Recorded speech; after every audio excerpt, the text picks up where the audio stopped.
Hi guys, Roxanne here from Tiny Home Living.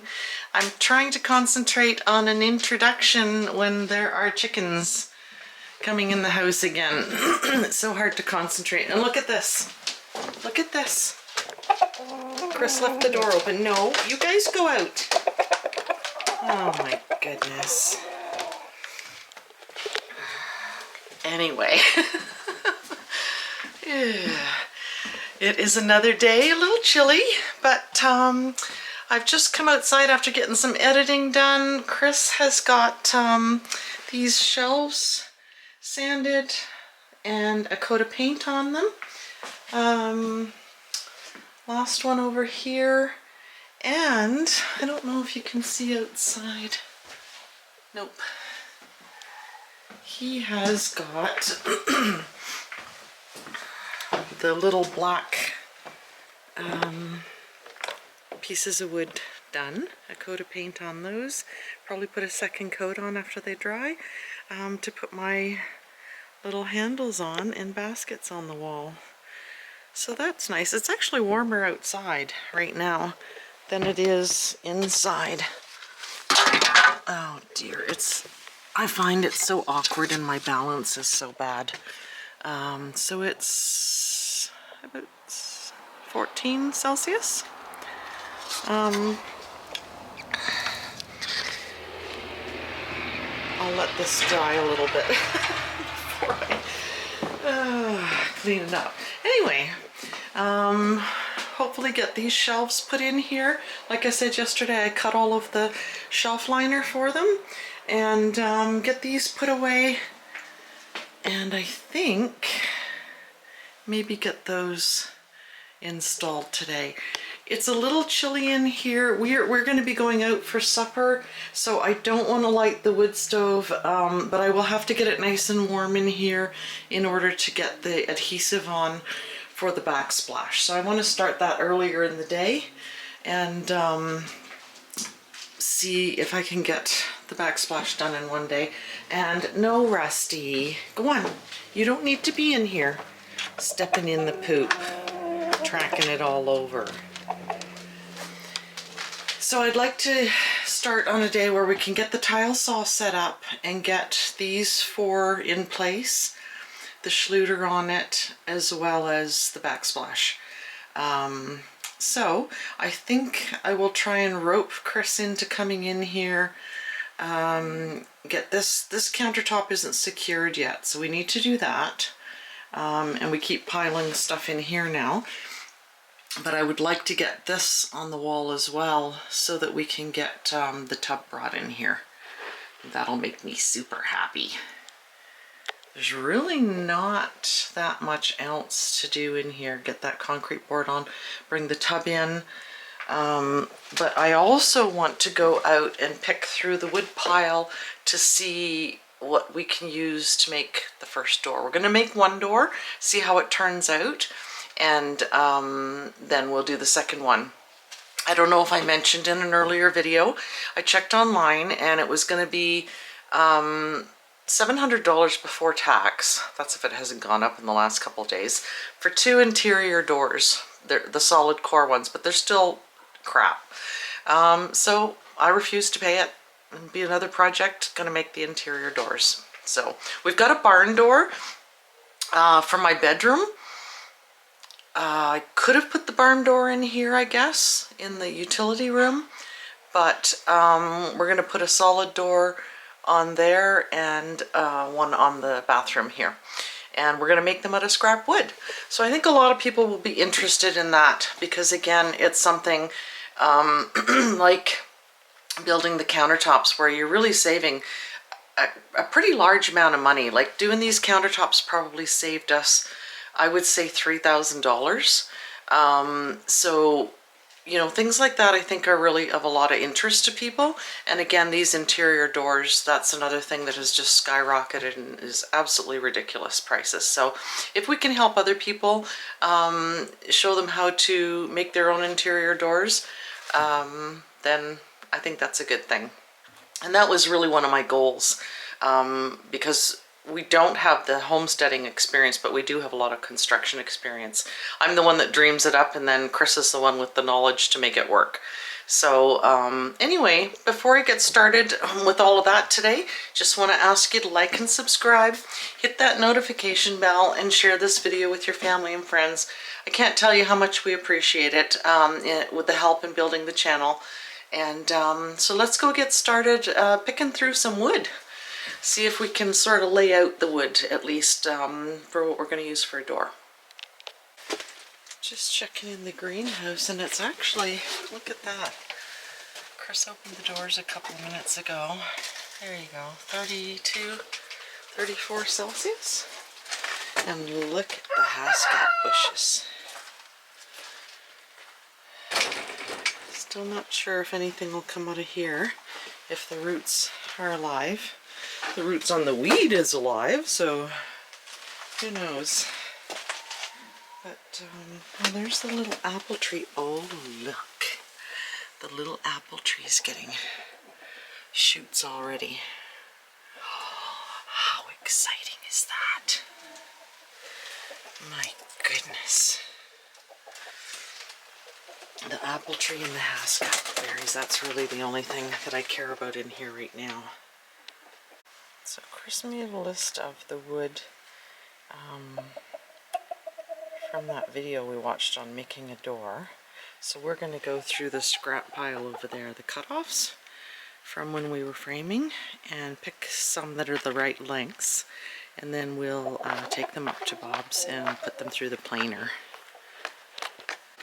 So we're just attempting to lay out the door here. This skid just happens to be 80 inches long, which is the height of the door. So what I want to do is take some of these long pieces. These are the 2x6s, and they're actual 2x6 that we ripped for 2x3s to do the framing. So we want to use one of these on either side of the door.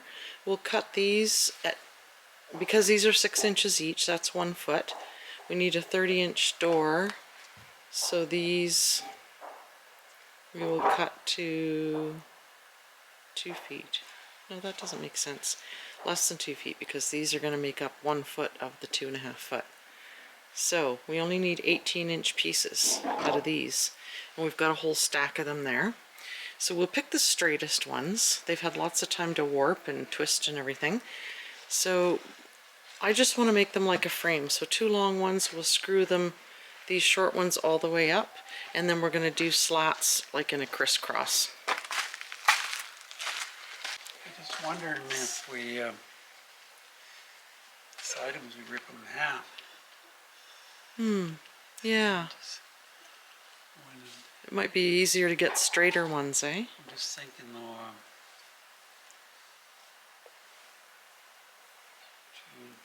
the back set's 2 3/4, so it wouldn't work. No? Okay. Well, I guess it would if the other ones are the same thickness. Right. Yeah. So it would be here and then. That one's really twisted though, so I'm just wondering if we should dig out these ones that are underneath. They look flatter. See how long they are? So we figured out that we're going to basically cut these the width of the door. We're going to use slats. These slats actually, and the other ones, the wider ones on those skids, just happen to be 80 inches long, which is really funny.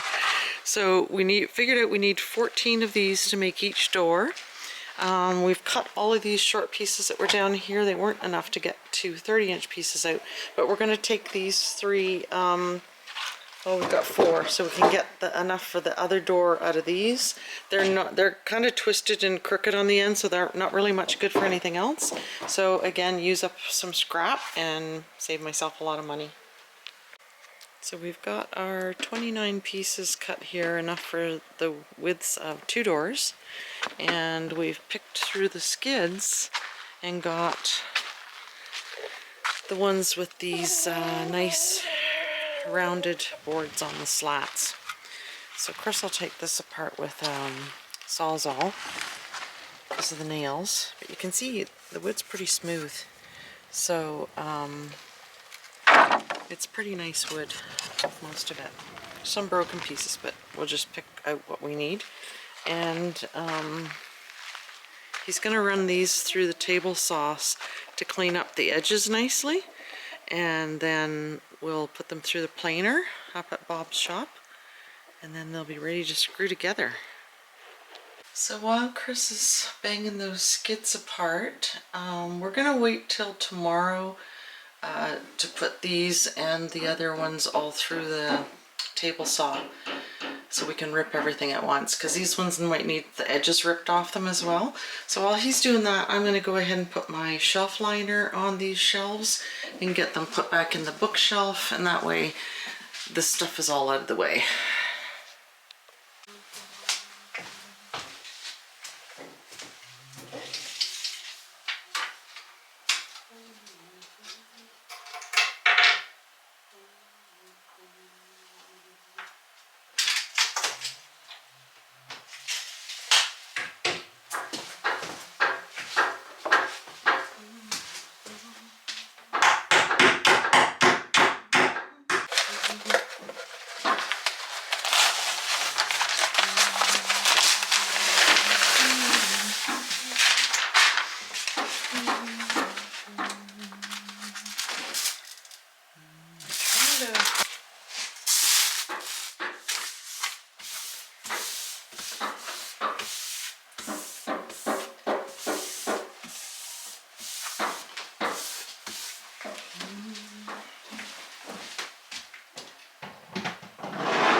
I'll probably end up moving half of these because I'll have some short cookbooks and some taller cookbooks, and whatever, we'll see. So you can see how nice that's looking. And if I, like I said, if I have enough left over, I'm going to put some on the very top of the shelf too, so I can just use my Swiffer to clean up there. And of course it's sunny, so everybody's coming back to the step. But I'm not leaving the door open again for you motley crew pooping in my house. It's really nice and warm here right now, so they love this. Well guys, I think we're done for today. I've got to get showered and ready to go out for supper. I put my face down close to the chicken in that dirt bath, and she fluffed up her wings and covered me in dirt. It's in my eyes and my mouth and everything, so I'm gonna have a shower before I go out. Anyway, I got the kitchen cleaned up here, got all these shelves lined, and I'm really happy with the way this looks. Like I said, I'm gonna have to, unpack my cookbooks and stuff and decide, some are short, some are taller. I've got binders, and sort of decide where I want to put everything. And I'll probably end up having to move some of these shelves. So that's it for today. Looking really good in here. Everything that gets me a little bit closer to this being done makes me happy. And I think we're going to be in a bit of it. It seems like we've got lots of time, but it's not going to be that long before we have to get the garden ready, get all the compost put in there, get it tilled again, and all that sort of thing. So it really makes me think of spring and planting now that I checked on the haskap and the little apple tree, and they're both doing great in the greenhouse. So at least the greenhouse was good for something. It keeps that little tree and some things protected in there. But I think we're done for today. Hope you're enjoying the videos. Don't forget to like and subscribe, hit that notification bell, and share this video with your family and friends. We'll see you next time.